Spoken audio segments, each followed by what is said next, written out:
जो है मैम से मैं जानकारी चाहूंगा कि आजकल ऐसा ज्यादा देखने को मिल रहा है कि महिलाओं में जो है स्किड्स की प्रॉब्लम, किसी भी तरीके की गांठ की प्रॉब्लम ज्यादा देखने को मिल रही है। आप लोगों के पास जो पेशेंट हम लोग को मिलते हैं देखने को, आप लोगों के पास कई पेशेंट बहुत परेशानी में आते हैं। ये प्रश्न मैं मैम से करना चाहूंगा कि आखिर इसका क्या बचाव हो सकता है और ये होता ही क्यों है? तो ये जो आप गांठ के बारे में कह रहे हैं, तो इसमें जो फीमेल का रिप्रोडक्टिव सिस्टम है, इसमें बच्चेदानी और अंडेदानी मेन चीजें आती हैं। तो अंडेदानी को ओवरी कहते हैं, तो ओवरी में अंडे बनते हैं। इसका जो अल्ट्रासाउंड में रिपोर्ट में आता है वो पीसीओडी या पीसीओएस करके आता है, पॉलीसिस्टिक ओवेरियन सिंड्रोम और पॉलीसिस्टिक ओवेरियन डिसीज। तो जो पीसीओडी होती है वो प्राइमरी स्टेज में होती है। जब स्टार्टिंग के फेज में, मैं आपको लक्षण वगैरह बताऊंगी, अभी पहले इसका नाम बताती हूँ। तो वो थोड़े सिम्टम बताएगी पेशेंट, कुछ सिम्टम हो रहे हैं कि मासिक धर्म इरेगुलर हो रहा है, पेनफुल हो रहा है ना, टाइम से नहीं हो रहा है, इस तरीके के कुछ सिम्टम बताएगी। और जब ये क्योर नहीं हुआ तो ये आगे चल के पीसीओएस में, पॉलीसिस्टिक ओवेरियन सिंड्रोम में, सिंड्रोम मतलब कलेक्शन ऑफ मैनी सिम्टम्स। तो जब बहुत सारे सिम्टम उसके साथ में, उसका वेट गेन होना, भूख ना लगना, और फेस पे थोड़े हेयर्स वगैरह भी आना, इनफर्टिलिटी होना, इस तरीके के जब काफी ऊपर चला जाता है ये, तो पीसीओएस में कन्वर्ट हो जाता है। इसका ये हो गया। अब ये मैं बताती हूँ क्यों होता है, क्या होता है ये बताती हूँ। तो जो ओवरीज होती हैं, मासिक धर्म के जैसे खत्म होता है उसके बाद अगली साइकिल के लिए वो नए अंडे बनाने शुरू करती हैं। ओवरीज की कभी टीएस बताऊंगी, तो उसमें पहले छोटे छोटे प्राइमरी फॉलिकल्स, सेकेंडरी फॉलिकल्स, फिर oocyte, ऐसे करके वो पूरा एक क्रम बनता है। तो उसके बाद 14 डेज पे वो फूटता है जो ओवम, फिर उसमें आता है। लेकिन जब ये प्रॉब्लम होती है तो वो फटता नहीं है और वो अंगूर की गुच्छों की तरह कई सारे ओवम इकट्ठे हो जाते हैं उसमें। जो फैलोपियन ट्यूब में हर महीने आते हैं वो नहीं आके, वो इकट्ठे होके अंगूर के गुच्छों की तरह कलेक्ट हो जाते हैं ओवरीज में। तो वो पीसीओडी पीसीओएस बनाते हैं। इसका जो मेन कॉज है कि ये क्यों हो रहा है आजकल, तो पहले जमाने में ये नहीं होता था क्योंकि लाइफ स्टाइल बिल्कुल रूटीनली चलती थी। और जब हम लोग, आजकल की लड़कियां हॉस्टल में रहती हैं, पढ़ाई करती हैं, अगर नहीं भी कर रही हैं तब भी घर में देर में जगना, सुबह खान पान में बहुत खराबी, और मोबाइल ज्यादा देखना, फास्ट फूड खाना, चाइनीज फूड, मैदा की चीजें खाना, मिर्च मसाले खाना, देर तक सोना, देर में जगना और देर में सोना।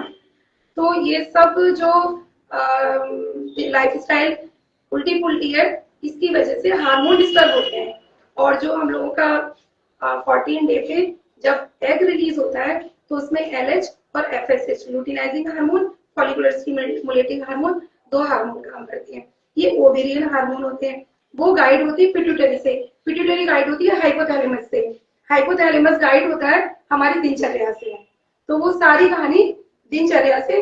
और सूरज भगवान जी जब उगते हैं तो हमारे बॉडी में मेलाटोनिन सीक्रेट होता है, तो वो रात में देर में सोना, पूरी रिद्म बेकार हो जाती है। इसकी वजह से सब हार्मोन बेकार होते हैं, तो पीसीओडी हो जाती है। इस वजह से पीसीओडी हो रही।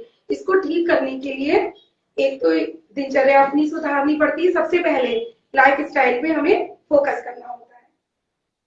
मॉर्निंग में जल्दी उठना, हल्का व्यायाम करना, कपालभाति है, और अनुलोम विलोम है, हल्का फुल्का खाना खाना, ऋतु के हिसाब से खाना खाना, रात में टाइमली सोना, और कुछ आयुर्वेदिक मेडिसिन होती है। और इसमें थोड़ा शुगर का, मतलब खान पान का बहुत ध्यान है, इसमें ध्यान रखना, खान पान का ध्यान रखना पड़ता है।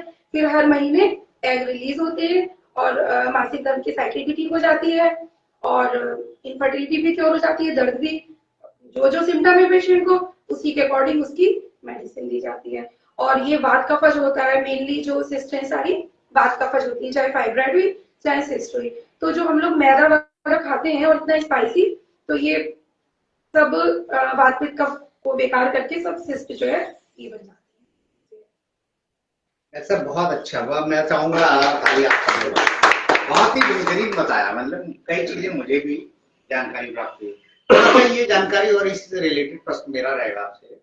वर्तमान समय में हमारी जो बच्चियां जिस परिवेश में पल रही हैं, फास्ट फूड खा रही हैं, एक तरह से मैं तो कहूँगा ये गंदा संदा खाना खा रही हैं, अम्लीय खाना खा रही हैं, और शरीर में अम्लता बहुत अधिक अम्लता बढ़ रही है, एसिडिटी बढ़ रही है। तो पूरी बॉडी में जो हार्मोन्स, एंजाइम्स, सभी का सीक्रेशन चेंज हो रहा है। मैरिज होती है, मैरिज होने के बाद बहुत सारे केसेस इनफर्टिलिटी की तरफ जा रहे हैं। इवन अपना एक सिस्टम बड़ा खराब हो गया है, जिसमें कई बार मैं एक देखता हूँ कि यदि आपको 1 वर्ष तक बच्चा नहीं हुआ तो आइए फला आईवीएफ सेंटर पे आइए। कितना गलत, 3-3, 4-4 वर्ष बाद भी लोगों को होते रहते हैं। तो ये जो वर्तमान समय में इनफर्टिलिटी ज्यादा देखने को मिल रही है। सेकेंड ये है, इनफर्टिलिटी ज्यादा देखने के अलावा मिस कैरेज बहुत हो रहे हैं 3rd मंथ, 1st ट्राइमेस्टर में, है ना। ये 2 चीजें हैं। इसको आप कैसे आकलन कराएंगे हमारे उन बच्चों? क्यों आपसे मैं पूछ रहा हूँ कि मैं देखता हूँ कि मैं आप लोगों की जानकारी भी बता दूं, मैं डॉक्टर सुभाष मिश्रा जी जो मुख्य रूप से जो उनका सबसे ज्यादा बड़ा हस्त है इसमें, वो इनफर्टिलिटी पे काम करते हैं।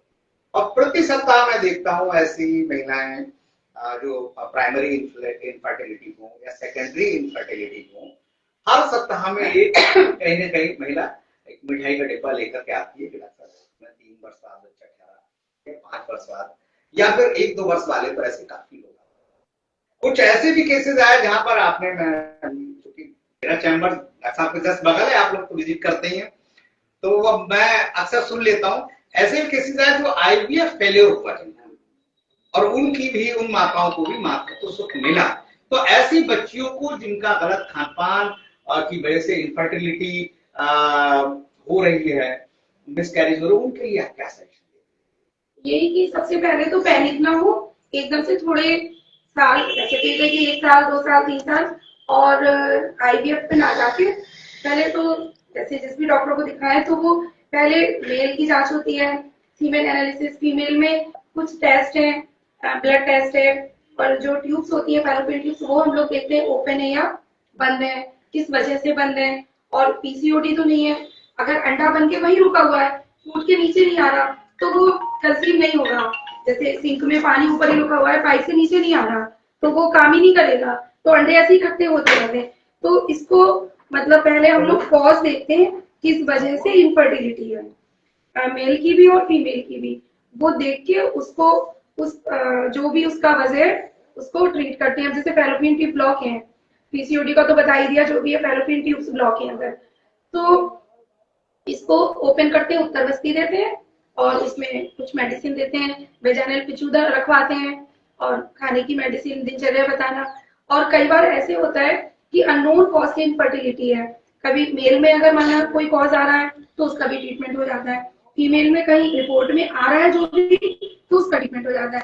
कई बार वेजाइनल डिस्चार्ज के पीएच में चेंज होता है, वो तो इतना अननोन कॉज है, तो उसके लिए भी हम लोग वो ऑर्थोलिसिस बात का मतलब लूशिंग वगैरह वो भी करते हैं कि उनका वेजाइनल पीएच भी ठीक रहे और फिर उनको ये वो कंसीव होने के लिए ये थोड़ा सा ये बताते हैं।